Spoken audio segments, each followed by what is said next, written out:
Innal hamdalillah nahmaduhu wa nasta'inuhu wa nastaghfiruh wa na'udzu billahi min shururi anfusina wa sayyiati a'malina. Man yahdihillahu fala mudilla lahu wa man yudlilhu fala hadiya lahu. Asyhadu an la ilaha illallah wahdahu la syarika lahu wa asyhadu anna Muhammadan abdullahi wa rasulullah. Allahumma shalli ala Muhammadin wa ala alihi wa ashabihi wa man tabi'ahum bi ihsan ila yaumiddin. Wa ba'du, ya ayyuhalladzina amanu taqullaha haqqa tuqatih wa la tamutunna illa wa antum muslimun.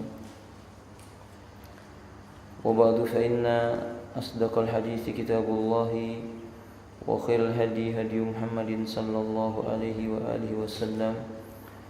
Syarrul umuri muhdatsatuha.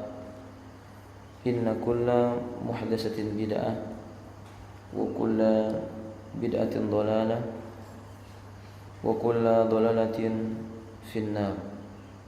Nah, qala Imam Al-Maqdisi rahimahullah ta'ala an Abil Minhal Sayyar ibn Salamah. Dari Abul Minhal, nama beliau Sayyar ibn Salamah, salah seorang dari kalangan tabi'in, berkata, dakhaltu ana wa abi, aku bersama dengan ayahku masuk menjumpai ala Abi Barzah Al-Aslami radhiyallahu ta'ala, seorang sahabat Nabi yang bernama Abu Barzah Al-Aslami radhiyallahu ta'ala anhu. Faqala lahu abi, ayahku berkata kepada Abu Barzah radhiyallahu anhu, kaifa kana Nabi sallallahu alaihi wasallam yusalli al-maktubah, bagaimana Nabi sallallahu alaihi wasallam dahulu beliau mengerjakan salat yang wajib. Qala Syekh Dr. As-Sistri hafizahullah taala, maksudnya kana Abul Minhal wa abuhu ay Abu Abil Minhal yaqul yas'alu Nabi sallallahu yas'alu Abu Barzah an waqti salati laisa an sifati salat.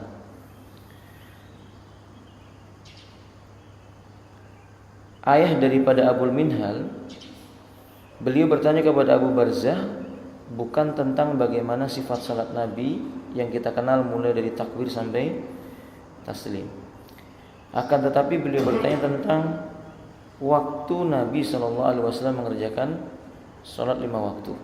Kapan waktunya itu dikerjakan? Bagaimana beliau mengerjakan di waktu itu? Faqal, maka Abu Barzah radhiyallahu an mengatakan, kana yusalli al-hajir. Dulu beliau mengerjakan salat al-hajir, allati tad'unaha al-ula, yang dahulunya kalian menyebut salat al-hajira ini dengan sebutan salat al-ula. Berkata Syekh Utsaimin rahimahullah ta'ala, yusamma al-ula li'anna Jibril 'allama an-nabiy sallallahu alaihi wasallam wastayqadha wa qala bil qiyami fi sholati al-ula hiya al-dhuhru. Disebut dengan salat al-ula karena Jibril alaihi salam ketika beliau membangunkan Nabi dari qailulah, dalam riwayat yang lain beliau memerintahkan Nabi bangkit untuk mengerjakan salat pertama kali adalah salat zuhur. Ketika hadis menyebutkan tentang keterangan waktu-waktu salat, yang pertama disebut oleh Jibril itu salat zuhur. Salat zuhur, maka disebut dengan salat al-ula. Sedangkan Abu Barzah Al-Aslami radhiyallahu ta'ala menyebut salat zuhur dengan salat apa? Al-hajirah atau al-hajir. Ini faedah bahwa terkadang nama salat itu memiliki nama yang banyak. Salat subuh apa namanya? Nama lain dari salat subuh, fajar. Apalagi nama lain dari salat subuh, salat fajar mungkin diambil dari hadis Nabi sallallahu alaihi wasallam, ra'ataini qabla al-fajri khairum minad dunya wa ma fiha. 2 rakaat sebelum salat fajar itu lebih baik daripada dunia dan seisinya. Nama lainnya lagi apa? Salat subuh. Ayo kawan, ada yang tahu? Syekh Gamal, arafta, itu waktunya, nama salatnya antum. Ustaz Yusuf. Salatul Ghadat. Al-Ghadat. Al-Ghadat itu nama salat subuh juga. Kalau salat asar apa namanya? Wusta masih khilaf para ulama. Nah, rajih, kemudian para ulama maksudnya salat wusta itu para ulama berbeda pendapat. Apa arti salat wusta? Tapi kemudian pendapat yang dikuatkan atau yang terpilih adalah pendapat yang mengatakan bahwa salat asar adalah salat wusta adalah salat asar. Nah, khafillah rahimani wa beliau mengatakan yang dahulu kalian menyebutnya dengan sebutan salat al-ula. Kapan itu terjadi? Hina tadhadus syamsu. Ketika matahari sudah tergelincir. Faedah yang bisa kita ambil, kata Syekh As-Tithri hafizahullah taala, bahwa dari sini kita mengetahui waktu untuk menentukan salat menggunakan isyarat matahari. Waktu untuk menentukan masuknya hari menggunakan isyarat alhamdulillah. Jadi ketika seseorang itu menentukan waktu salat, maka waktu salat itu menggunakan pergerakan matahari. Kalau untuk menentukan hari sama juga tenggelamnya matahari, cuman diawali dengan datangnya malam. Nah, kadari. Nah, ikhwati rahimani wa rahimakumullah, tentang masalah matahari itu disebut bergerak atau tidak, ini juga masih diperselisihkan oleh para ulama. Sebagian ulama menyebutkan matahari yang bergerak, bukan bulan. Sebagian lagi menyebutkan yang bergerak adalah bukan bumi maksudnya.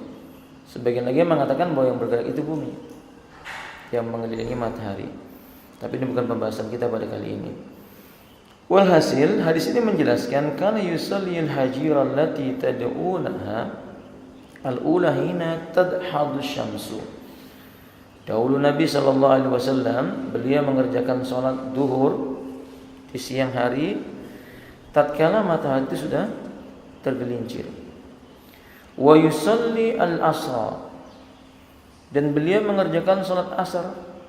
Summa yarji'u ahaduna ila rahlihi, kemudian salah seorang di antara kami pulang kembali menuju rumahnya fi aqsal madinati, yang rumahnya itu berada di ujung kota.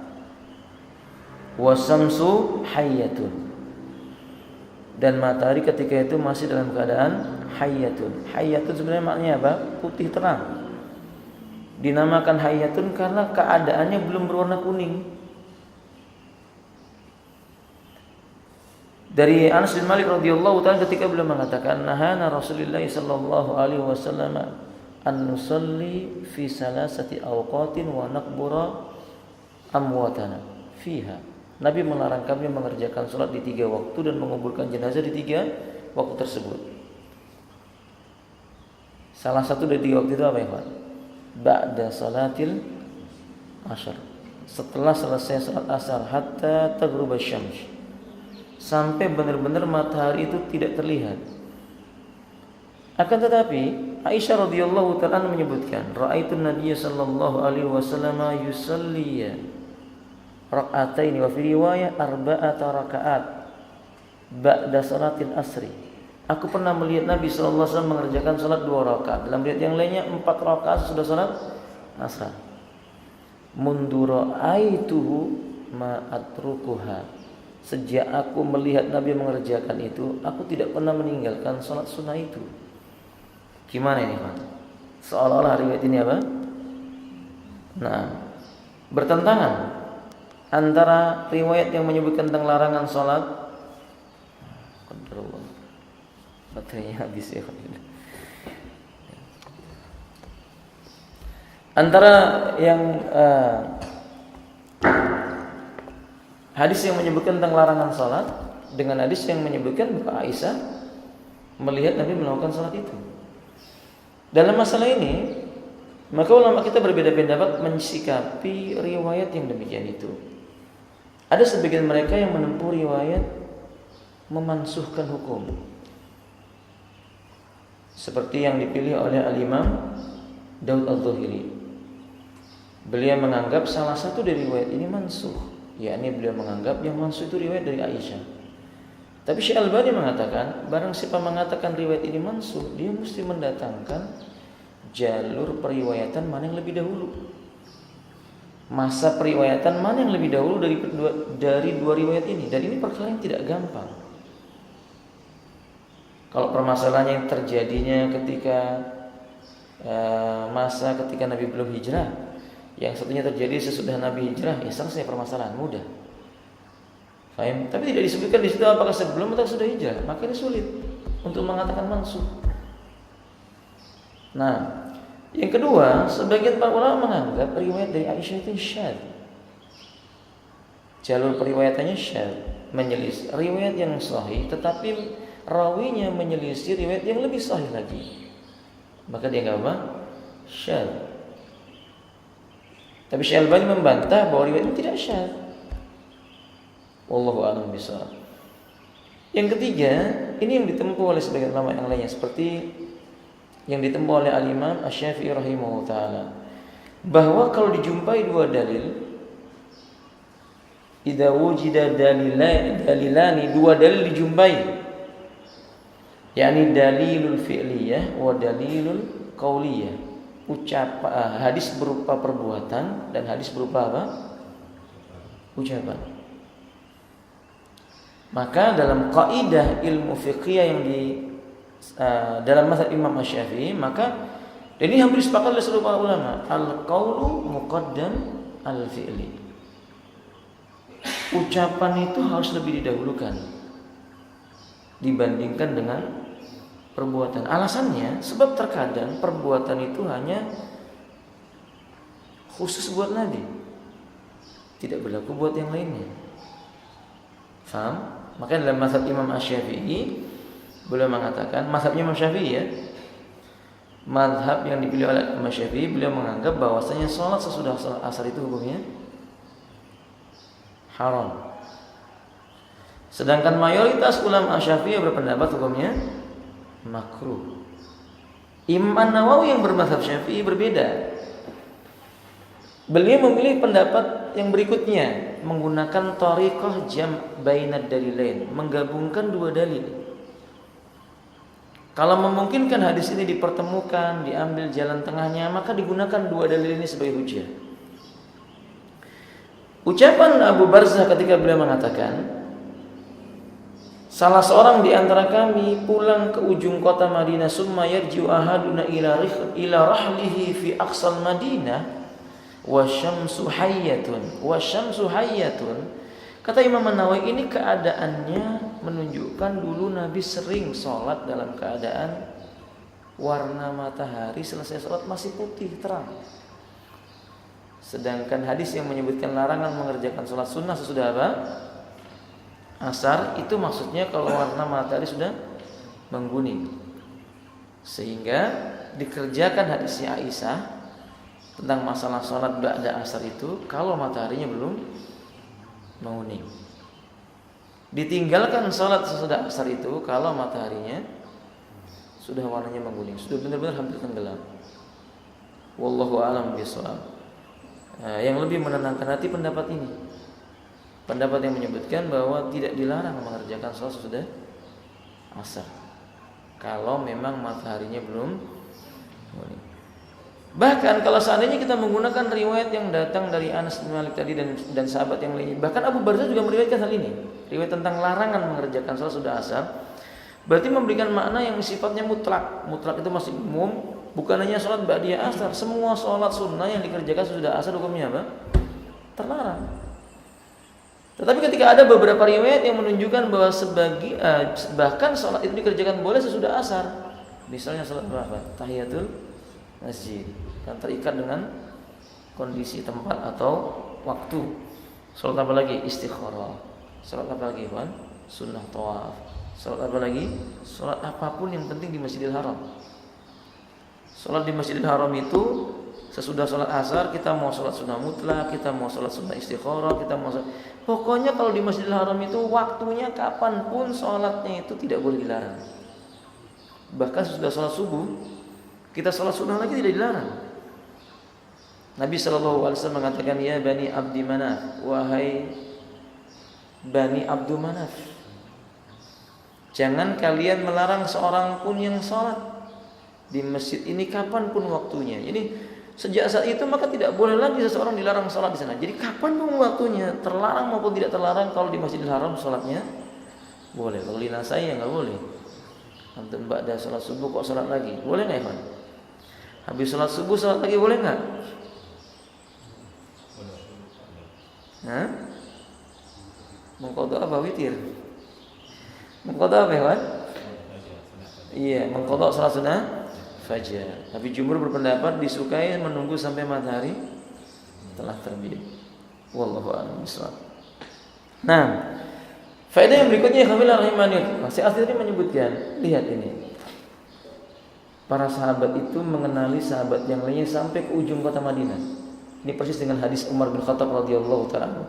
Bainama nahnu julusun, tatkala kami sedang duduk di sekitar Nabi, indan Nabi sallallahu alaihi wasallam dzata yaumin, di suatu hari, ittala'a alaina, tiba-tiba muncul menjumpai kami rajulun, seorang lelaki, sadidu bayadis siyab, pakaiannya sangat amat putih, sadidu sawadis sya'ri, rambutnya sangat hitam, maksudnya rapi, bersih. La yura alaihi atharus safari, tidak ada tampak tanda-tanda dari perjalanan jauh dari orang ini. Orang safar itu kan biasanya pakaiannya lusuh.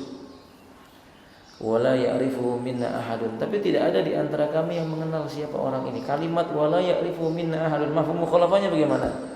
Pemahaman baliknya bagaimana? Berarti Umar atau penduduk Madinah, mereka kenal siapapun orang yang tinggal di Madinah. Mereka kenal. Kalimat wala ya'rifuhu minna ahadun, dan tidak ada di antara kami satu orang pun yang mengenalinya. Ini menunjukkan bahwasannya kalau ada orang yang datang ke Madinah dan itu bukan orang Madinah, langsung dikenali. Faham gak maksudnya Pak? Ini ibrah buat kita. Kalau kita ini Masya Allah, satu masjid aja sudah sholat bertahun-tahun enggak kenal. Sahih? Ini yang orang Wika ini. Kenal gak antum tetangga antum ya? 2, 3 yang kenal. Nah, kata ini, Masya Allah Umar bin Khattab seperti dia, sampai dia kenal. Abdullah ibn Umar menyebutkan, di masa ayah beliau memimpin, di masa pemerintahan Umar, kaum muslim itu dikenal dari jarak 8 mil. Ya mungkin di Madinah datar. 8 mil itu berapa kilo? 8 mil berapa kilo ya Pak? Kalau misalnya 1 mil aja 1,4 ya? Iya 1,4 Pak Gamalnya. Nah, ya Masya Allah. Ini lihat dari jauh udah kelihatan itu muslim. Itu bukan muslim. Datar kan ya, kelihatan kecil gitu aja, itu muslim. Atau bukan muslim kelihatan. Kalau sekarang kita duduk di sebelahnya, tahu nggak dia muslim atau enggak? Tahu nggak Ikhwan? Ya, kecuali dengan ciri-ciri yang nampak secara dohirnya. Kelihatan jidatnya hitam. Muslim bukan? Belum tentu. Hindu juga jidatnya hitam-hitam. Iya toh? Hindu jidatnya hitam-hitam. Tetangga saya yang orang Hindu kan jidatnya hitam. Mereka. Nah, kata dia. Dikenal pakai sarung. Sama orang Hindu juga pakai sarung. Sahih? Dikenal pakai jubah. Apa orang Nasrani nggak pakai jubah? Nasrani pakai jubah. Cuman bedanya mereka menggunakan apa? Kalau pakai jubah itu pakai tali di pinggang mereka. Pakai kopiah, sama orang Yahudi pakai kopiah juga. Sahih? Nah, apa sebenarnya yang membedakannya? Ya karena memang sikap wala dan bara itu yang membuat kelihatan tegas siapa muslim siapa bukan. Jenggot salah satu hal yang bisa membedakan. Yahudi pakai jenggot tapi bisa dibedakan. Yahudi kalau pakai jenggot rambutnya dipanjangkan. Kaum muslim tidak. Tidak ada rambut yang dipanjangkan di sampingnya. Nah, membedakan dengan Majusi. Kalau Majusi yang dipanjangkan apa? Dan sebagainya. Walhasil ya kafilah rahimakumullah. Maka di sini Masya Allah, sampai Abu Barzah menyebutkan seorang di antara kami pulang ke ujung ke rumah yang berada di ujung kota, itu mataharinya masih terang. Artinya Abu Barzah kenal itu masih dari kalangan orang-orang penduduk kota Madinah. Nah, ini maksud saya mesti dihidupkan kembali budaya mengenal satu sama yang lainnya ini, ikhwafillah. Mengenali satu sama yang lainnya bagian daripada hidupnya kaum muslimin. Ya aib lah kalau misalnya satu masjid An-Nasa'i kemudian apa? Tidak kenal. Ya mungkin tidak kenal nama, tapi mengenal lah ini orang fulan muslim di atas sunnah insyaallah, seperti itu. Hal-hal yang seperti itu. Yang kadang ya tidak bisa kita bungkiri itu terjadi pada diri kita ya. Dan kita tidak mengenalnya. Ternyata dia seorang muslim sunni pula, misalnya demikian. Wallahu a'lam bishawab. Kemudian faedah yang berikutnya apabila rahimanillah. Abu Barzah mengatakan wa nasitu ma qala fil maghribi. Aku lupa apa yang beliau ucapkan tentang sholat maghrib, kapan waktunya datang. Dari sini kata Syekh Al-Bassam, beliau menyebutkan ini bukti, bukan aib. Orang yang menyampaikan kebenaran berkata la adri wa la a'lam, nasitu an kada wa kada. Aku enggak tahu, saya enggak memahami, aku lupa begini dan begitu. Itu bukan aib. Dan kebiasaan seperti ini juga sudah mulai hilang di sebagian diri kaum muslimin. Bahkan kaum muslimin seolah-olah semua bisa, yani ketika ada sesuatu perkara yang datang kepada semua dia bisa menjawabnya. Abu Barzah saja berkata nasitu maqala fil maghrib. Aku lupa apa yang diucapkan oleh Nabi sallallahu alaihi wasallam tentang waktu salat maghrib. Ini juga bukti tabiatnya manusia. Tabiatnya manusia ya memiliki sifat apa? Lupa. Apakah lupa ini ada penyakitnya? Ada obatnya? Nanti tanya sama Sinse ya. Gampang lupa itu ada obatnya atau tidak? Nanti tanya kepada beliau. Walhasil apabila rahimanullah, untuk menunjukkan bahwa Nabi juga manusia, Nabi pernah lupa. An Abi Hurairah radhiyallahu ta'ala, dari Abu Hurairah radhiyallahu ta'ala beliau menyebutkan ya ummun Nabi sallallahu alaihi wasallam an-nasa salat adz-dzuhri. Nabi pernah memimpin salat zuhur, mengimami manusia. Summa jalasa fi raka'ati tsaniyah, ketika beliau duduk pada rakaat tsaniyah, kata Abu Hurairah radhiyallahu ta'ala wa dhanantu annahu yaqumu fi salisah. Aku menyangka beliau akan berdiri pada rakaat yang ketiga, walakinna yusallim. Beliau kemudian salam. Fayaqulun nas, manusia berkata, qad kusiratis salat. Enak sekarang salatnya cuma 2 rakaat. Itu fitrahnya manusia begitu kan ya. Fitrahnya manusia itu kalau salatnya pendek apa? Senang. Sahih? Nah, gitu. Maka Nabi pun berubah wajahnya, beliau mencari salah satu tembok tiang masjid, beliau duduk menyandarkan punggungnya di tiang masjid itu. Datang lelaki berkata, "Ya Rasulullah, anasita anta am qusiratis salat?" Fi riwayat am qasartas salat am nasita? Apa kamu lupa ataukah kamu mengqasar salat? Qala alaihi salatu wasallam, "Ma nasitu wa ma qasartus salat." Aku tidak lupa, aku juga tidak mengqasar salat. Kalau laki ini berkata, nasita anta ya Rasulullah.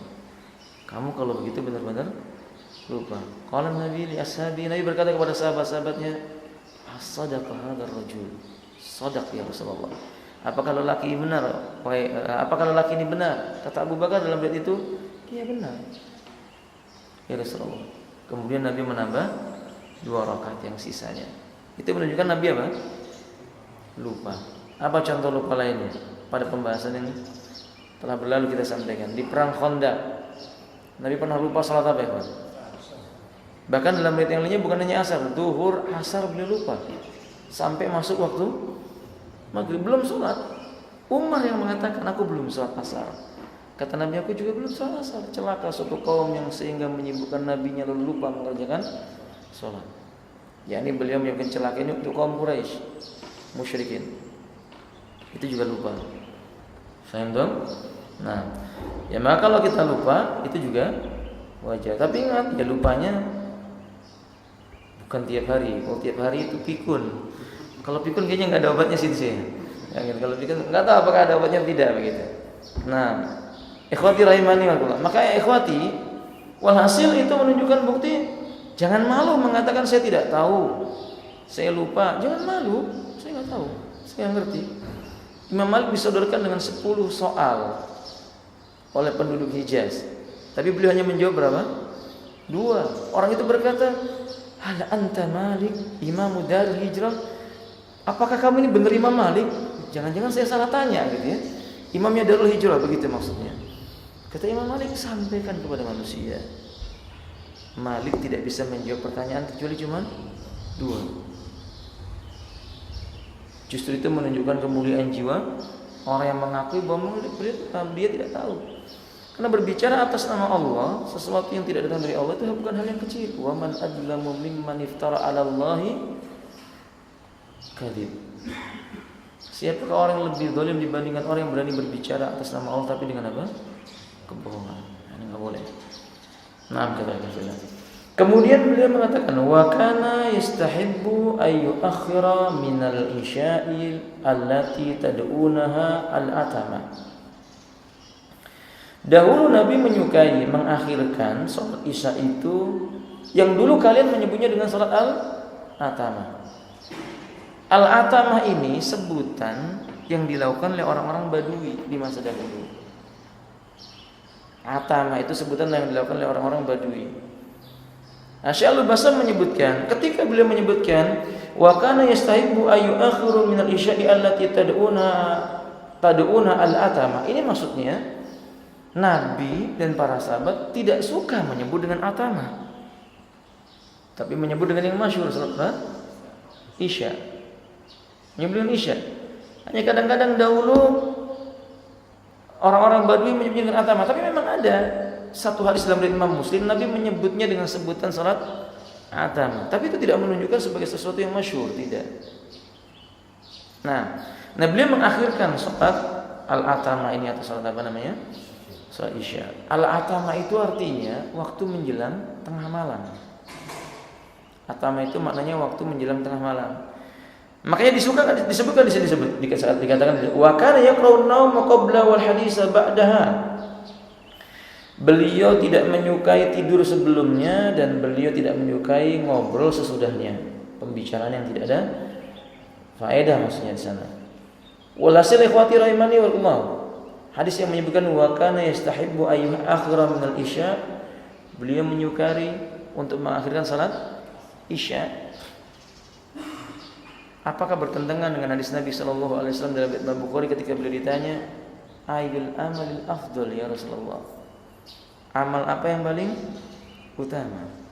Beliau menjawab apa yang pertama, ikhwan? Sebelum itu apa? Sebelum itu beliau menyebut apa ya kafilah? Sebelum itu apa ya kafilah? Qaulu la ilaha illallah. Ucapan la ilaha illallah, kemudian orang yang mengucapkannya istiqamah. Yang kedua baru apa? As-salatu fi waqtiha. Mengerjakan salat tepat ketika awal waktu masuk salat. Tapi dalam hadis ini berarti menunjukkan tentang apa namanya? Istisna, pengecualian untuk salat Isya. Hanya para ulama menjelaskan, Nabi melihat kondisi kalau jamaahnya datang sudah banyak, yang enggak perlu diakhirkan. Ketika kondisi jamaahnya masih sedikit, ditunggu diakhirkan. Saya ingin menggarisatasi yang mungkin terlewatkan oleh kita. Berarti kebiasaannya imam itu datangnya harusnya belakangan. Datangnya belakangan ketika jamaah telah siap, imam datang. Di mana kebiasaan Nabi SAW sholatnya, yakni yang rawatib, sunnah rawatib, tidak pernah di masjid. Nabi nggak pernah mengerjakan salat sunnah rawatib di masjid. Kecuali satu, ketika Nabi mengqadha salat sunnah. Seperti qabliyah subuh dikerjakan sudah 2 Jumat. Salat ketika hari salat sunnah Jumat. Sesudah salat Jumat, beliau kerjakan terkadang di masjid, terkadang di rumah. Bila di masjid beliau mengerjakan 4 rakaat, bila di rumah beliau mengerjakan 2 rakaat. Para ulama menjelaskan tidak ada masalah, mau 2 maupun 4 di masjid tidak ada masalah. Tapi itu yang dilakukan. Kebanyakannya seperti yang lainnya dikerjakan di mana, ikhwan? Di rumah. Yang menunjukkan bahwa imam itu ditunggu. Berarti harus diambil kesimpulan yang berikutnya, masjid harus ada imam tetapnya. Enggak benar. Masjid itu enggak ada imam tetapnya, itu enggak benar. Atau apa? Harus menunjuk imam tetap. Udah saya sampaikan sejak dulu awal berada ditegakkan di masjid ini. Harus ada imam tetapnya. Ya, insyaallah. Iya, enggak harus. Abu Tawfar ditetapkan jadi imam juga boleh, kan jadi enak kan. Asal ada imam tetapnya, sehingga ketika kita mau salat mau tidak ini tergantung dengan imam tetapnya itu yang disepakati. Oke? Nah, jadi dia yang berat nanti untuk menentukan ditegakkan atau tidaknya salat itu. Karena sebagian mazhab para ulama tidak sah salat Jumat yang tidak ada imam tetapnya, di dalam masjid yang tidak ada imam tetapnya. Karena salah satu syarat masjid disebut dengan masjid jami harus ada imam tetap. Baik. Faedah di sini juga yakni beliau mengatakan wa kana yakrahu an-naum qabla, yakni beliau membenci tidur sebelumnya, yakni tidur dengan sengaja, tidur yang nyenyak. Sebab dalam riwayat Imam Abu Daud, Aisyah radhiyallahu taala menyebutkan yantadiruhun nas, manusia menunggu Nabi sallallahu alaihi wasallam hatta yata'ta'u ba'du ru'usihim, yata'ta'u ba'duhum ru'usuhum, sebagian mereka kepalanya itu dingkluk, ngantuk. Sudah nunggu apa namanya itu? Nabi datang terlambat, mereka itu menunggu sampai mengantuk-ngantuk. Tidur enggak ya, Pak? Hah? Tidur atau tidak? Yang jelas mengantuk, tidur tidaknya wallahu a'lam bishawab. Walhasil ikhwati rahimani wa rahimakumullah, maka ini menunjukkan bahwa tidak disukainya sih maksudnya tidurnya dengan sengaja. Tetapi kalau salat subuh sebelumnya disukai tidur. Walaupun sepakat para ulama tidurnya bukan tidur yang nyenyak. Kan Nabi itu kalau salat sunnah qabliyah subuh di rumah, setelah selesai salat witir, begitu tidak lama kemudian azan, maka beliau salat sunnah qabliyah subuh, habis itu miring ke kanan, berbaring maksudnya, miring ke kanan sejenak. Iya. Nanti tanya lagi sama Sinsi faedahnya apa gitu ya. Dari segi apa? Kesehatan. Demikian. Wallahu a'lam bishawab. Taib demikian ikhwati rahimanillah. Yang terakhir. Oh, belum. Wal hadisu ba'da, dan beliau membenci pembicaraan sesudah salat Isya. Kecuali pembicaraan satu suami istri. Ya boleh dapat pahala. Ngobrol dengan istri itu dapat pahala, bercengkrama dengan anak-anaknya, tidak mengapa. Tentu pembicaraan yang tidak melanggar syariat. Ya. Bahkan Nabi sallallahu alaihi wasallam dalam satu malam beliau pernah menggilir istrinya sampai berapa kali? Berapa jumlah istrinya? 9 semuanya. Setiap selesai dari satu istri beliau mandi. Wadah. Al-Albani menyebutkan itu beliau lakukan setelah Isya, sebelum tidur. Setelah Isya sebelum tidur, berarti bermanfaat ketika itu. Tetapi memang makanya digarisbawahi hal-hal yang memang mendatangkan manfaat. Ya kalau tidak ngobrol dan sebagainya dalam hukum Islam maka dia makruh. Dari segi kesehatan tentu yang mendalami kesehatan lebih baik. Kenapa tidur tidak? Tidur di malam kan itu apa? Dampaknya buruk bagi kesehatan tubuh dan sebagainya. Wallahu a'lam bishawab. Kemudian beliau mengatakan wa kana yanfatilu min salatil ghadat. Nah, ini nama lain dari salat apa ya, kawan? Salat ghadat tadi nama lain dari salat apa? Subuh. Wa kana yanfatilu min salatil ghadat hina ya'rifu ar-rajulu jalisahu. Beliau itu selesai dari salat subuh itu waktunya ketika seseorang bisa mengenal siapa yang berada di samping kanan atau di kirinya. Berarti diawalinya kapan? Ghalas, bercampurnya antara waktu terang dan waktu gelap. Awal salat subuh itu bercampurnya waktu terang dengan waktu gelap yang dikenal dengan fajar shadiq.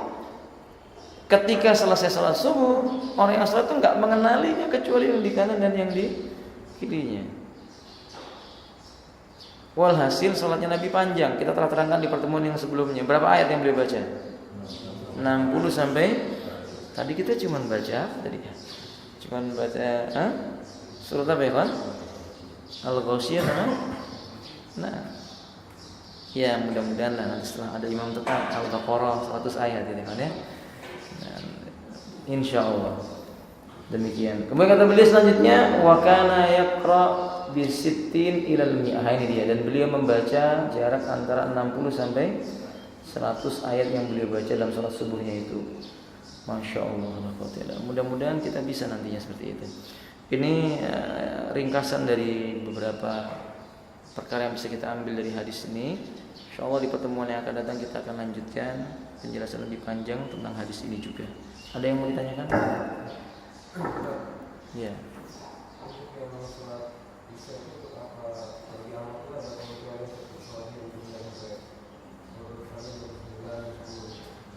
Nah, apakah wanita boleh mengerjakan sholat isya itu ditunda waktunya?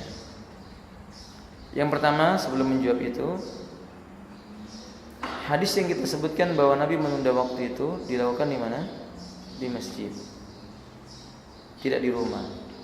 Yang kedua, Nabi mengerjakannya secara berjamaah. Di antara hikmahnya menunggu sebagian kaum muslimin yang belum datang ke masjid sampai mereka sudah memenuhi masjid. Yang berikutnya, Nabi SAW menyebutkan dalam rangka untuk beliau mengatakan bahwa sebaik-baik waktu adalah ketika itu. Beliau mengatakan laula an asqa ala ummati, itu pun kalau enggak memberatkan kepada umat. Berarti di sana faedah besar, pahala besarnya ketika perkara itu tidak memberatkan umat. Ketika itu memberatkan umat, sholatnya hampir tengah malam, akan tetapi ketika dia sholat dalam kondisi mengantuk, itu enggak lebih baik dibandingkan dengan orang yang sholat fresh di awal waktu. Karena Allah berfirman dalam Al-Quran, wa qumu lillahi qanitin, berdirilah kalian karena Allah dalam salat kalian dalam keadaan qanitin, yakni khashiin, khusyuk. Ibnu Qayyim mengatakan al-khusyu' lubbus salat. Khusyuk itu inti dari apa? Ruhnya salat itu. Tentang pertanyaan apakah wanita boleh mengundurkan waktunya sampai menjelang tengah malam, ini ada rinciannya. Ibnu Athir mengatakan kalau dia seorang wanita yang tidak bersuami, boleh dia mengundurkan waktunya, karena keumuman ucapan Nabi SAW, laula an asqa ala ummati, kalau seandainya enggak memberatkan terhadap diri umatku, waktu salat isya yang paling baik saat ini. Tadi itu hadisnya menyebutkan Nabi menyukai mengakhirkan salatnya. Ini umum. Apa maksudnya keumumannya? Ada hadis Nabi yang menyebutkan an-nisa'u syaqaiqur rijal. Wanita itu bagian daripada lelaki. Maknanya secara hukum sama antara laki-laki dengan wanita selama tidak ada dalil yang mengecualikannya. Yang kedua, kalau dia dalam kondisi bersuami, maka ini hukumnya makruh, terutama ketika suaminya ada di sisinya. Dia akan mendapatkan dua pilihan. Pilihan mana ini, mendahulukan suaminya atau mendahulukan Robnya. Suaminya sudah sholat misalnya di awal waktu, istrinya nanti ditunda di akhir waktu, kemudian suaminya berhajat, yang kemudian maaf misalnya hajatnya sampai datang tengah malam, kira-kira gimana ya Pak? Nah, makanya kalau kondisinya dia bersuami, maka adalah dia mengerjakan di awal waktu, karena ada ibadah yang lain yang bisa dia kerjakan sesudah sholat isya itu. Wallahu a'lam bishawab. Jumhur ulama berpendapat tidak boleh wanita itu mengakhirkan waktunya mengakhirkan waktu sholat isyanya itu. Beliau mengatakan demikian tidak boleh. Kenapa? Karena hikmah bagi wanita tidak mengakhirkan sholat isyanya tadi itu salah satunya, melayani suaminya, dan wanita itu kondisinya lebih lemah, mengakhirkan waktu baginya itu berat bagi dirinya. Wallahu a'lam bishawab. Tetapi wallahu a'lam, saya condong dengan pendapat Imam Al-Albani yang mengatakan boleh, dengan catatan yang tadi itu ya, yang tadi itu. Sudah? Gantian saya yang bertanya sebelum saya lupa. Kalau seorang suami berkata, istriku saya membutuhkanmu, sementara istrinya berkata, ini sudah masuk waktu sholat isya. Suaminya mungkin sudah jamak sholatnya, datang dari safar di jamak sholatnya sampai di tujuan. Dia berkata, saya butuh kepada engkau. Istrinya mengatakan, sholat isya dulu. Benar nggak? Atau mana yang harus dipilih? Mana yang didulukan? Gantilah, jangan sholat isya lah, sholat duhur lah. Suaminya berkata, Saya membutuhkan kamu. Maksudnya untuk berkumpul. Mana dulu kan ikhwan, sholat dulu atau suaminya?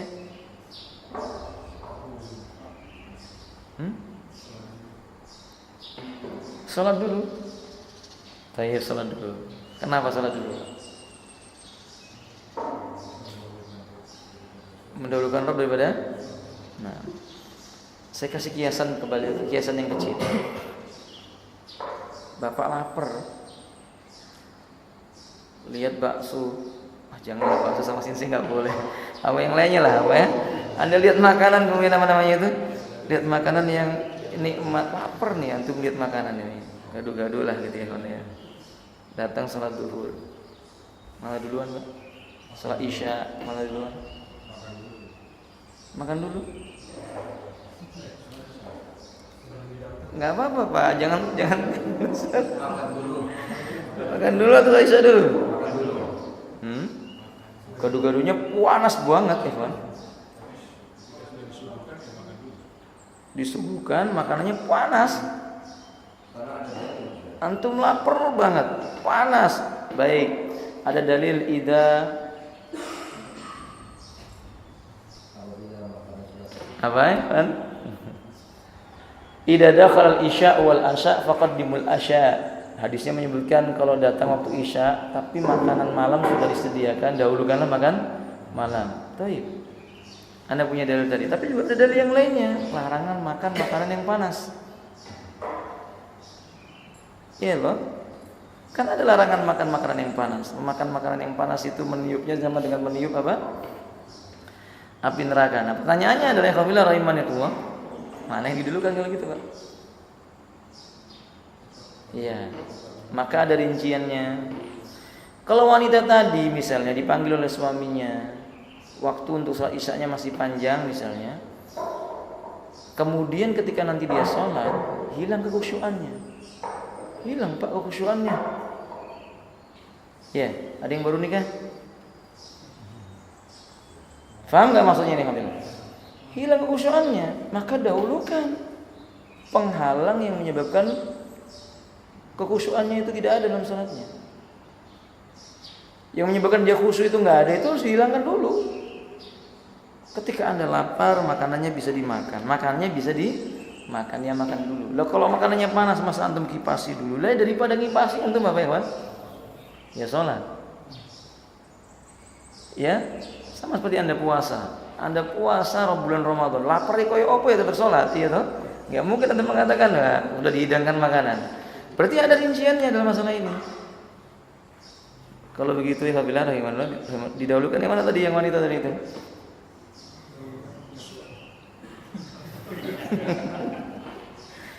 Nah, makanya jadi didahulukan penghilang kekhusyuannya dulu.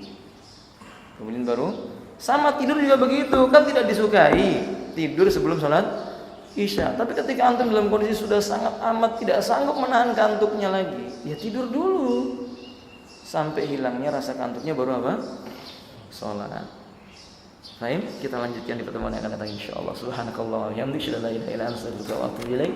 Assalamualaikum warahmatullahi wabarakatuh.